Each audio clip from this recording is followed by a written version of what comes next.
the hard-working student. I was a teacher for many years.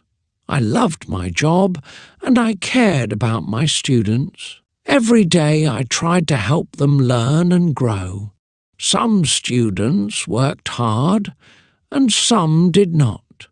But there was one boy who was different. His name was Tom. Tom was my best student. He was always on time. He always did his homework. When I asked a question, he was the first to answer.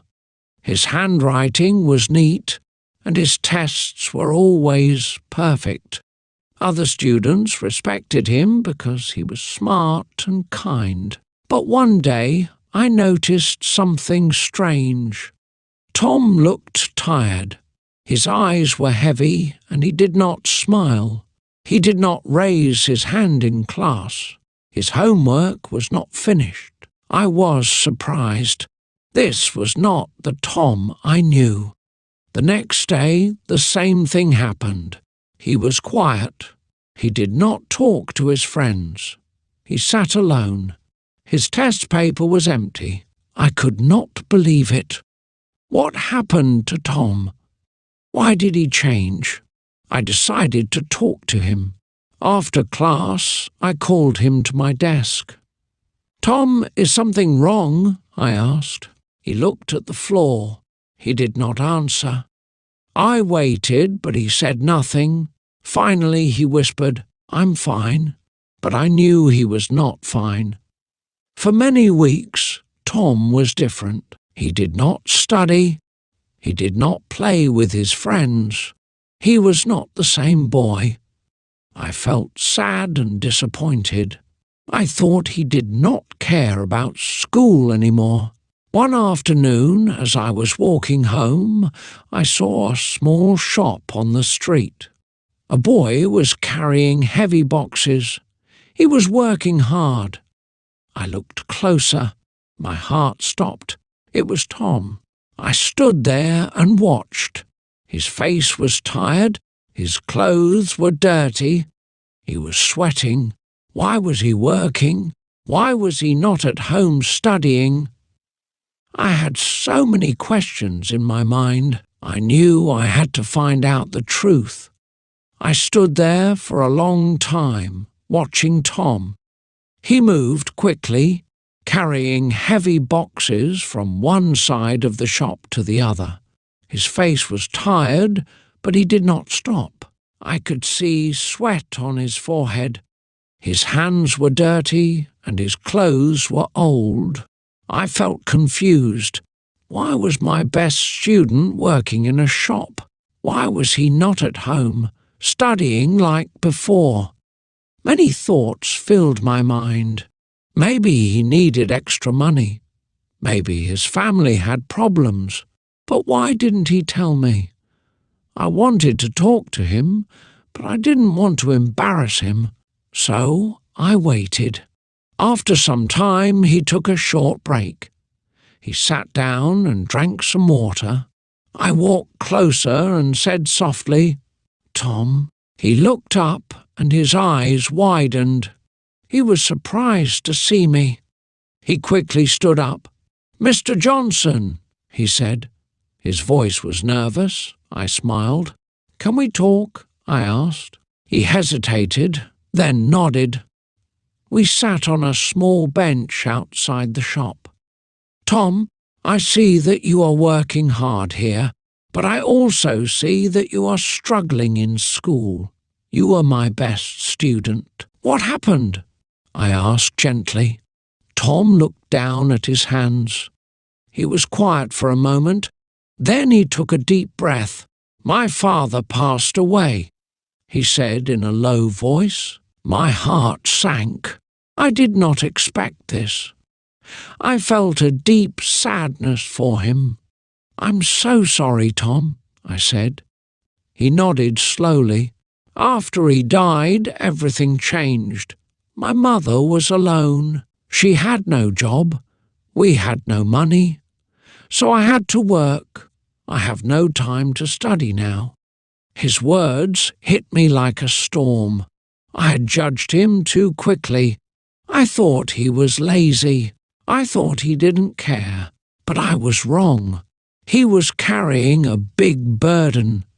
He was just a child, but he had the responsibilities of an adult. I looked at him with new eyes.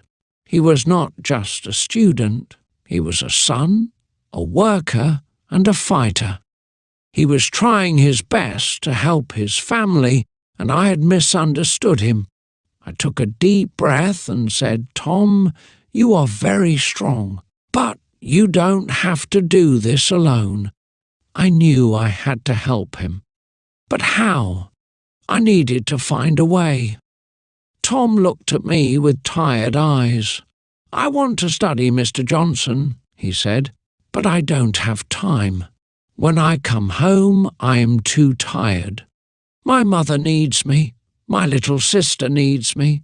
I cannot stop working." I nodded.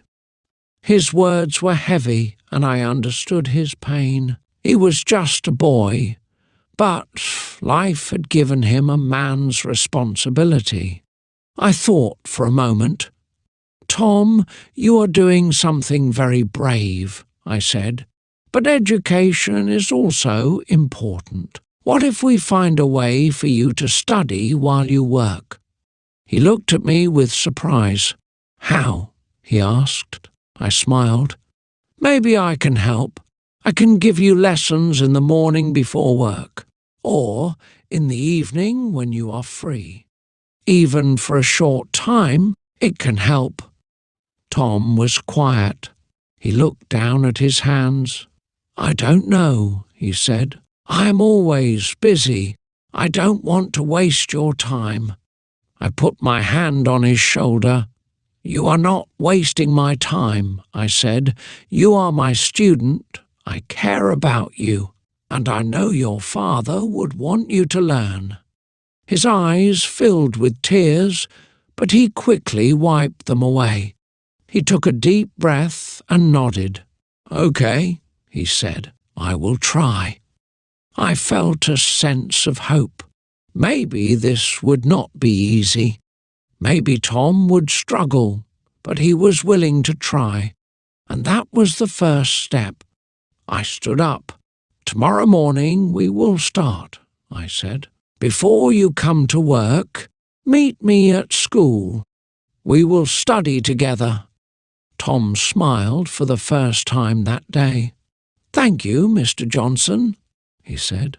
As I walked away, I felt lighter. I had judged Tom too quickly, but now I understood. He was not just a student, he was a fighter, and I would help him win this battle. The next morning, Tom came to school early. His clothes were dusty and his hands were rough from work, but his eyes were full of determination. "Good morning, Mr. Johnson," he said with a small smile. "Good morning, Tom," I replied. "Are you ready to learn?"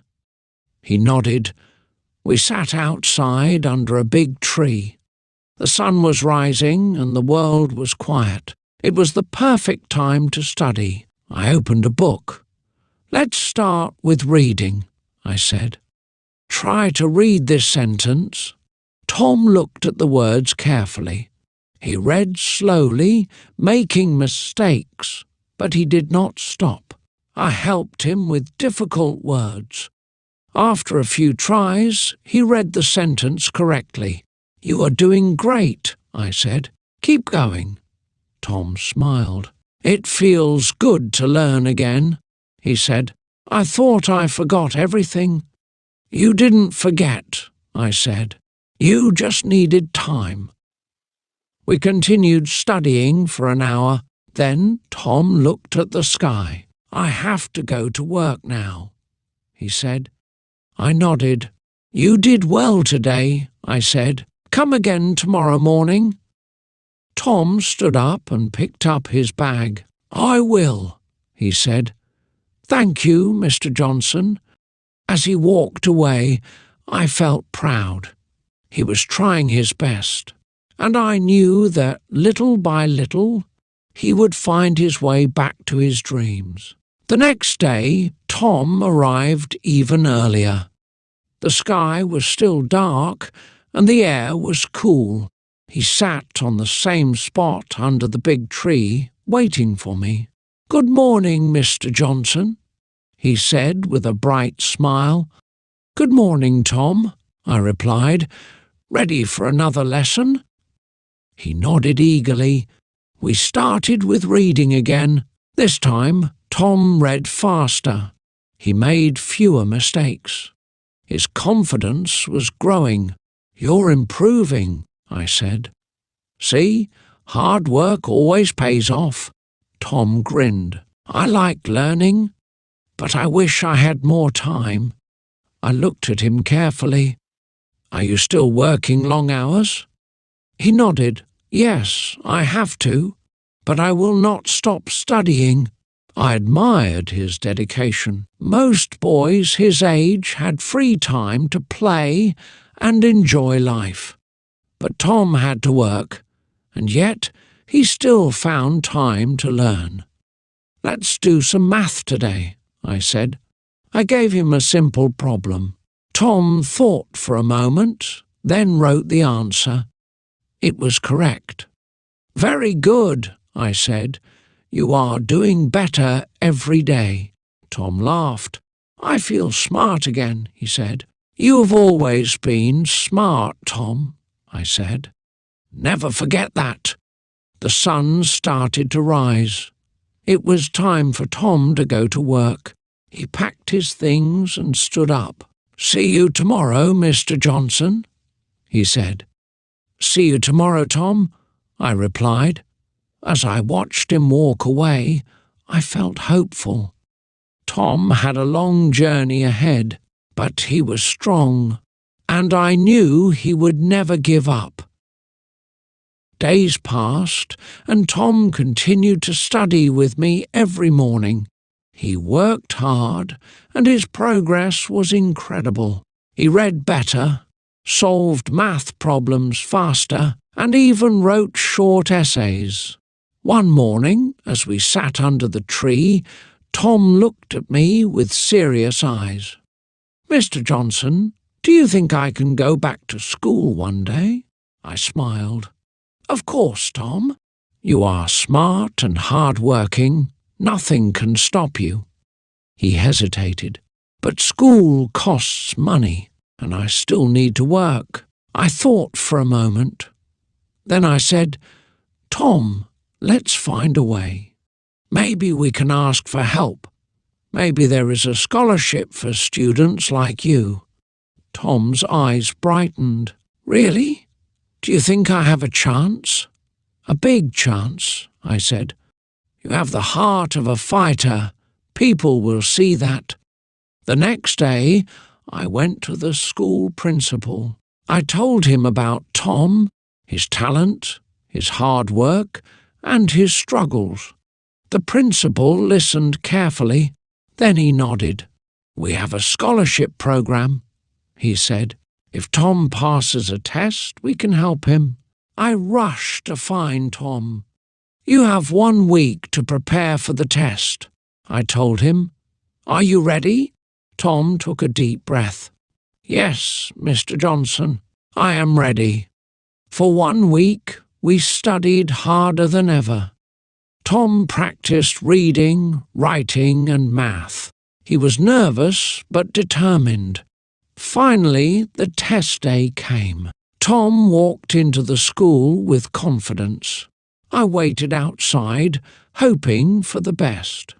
After an hour, he came out, smiling. "I did my best," he said.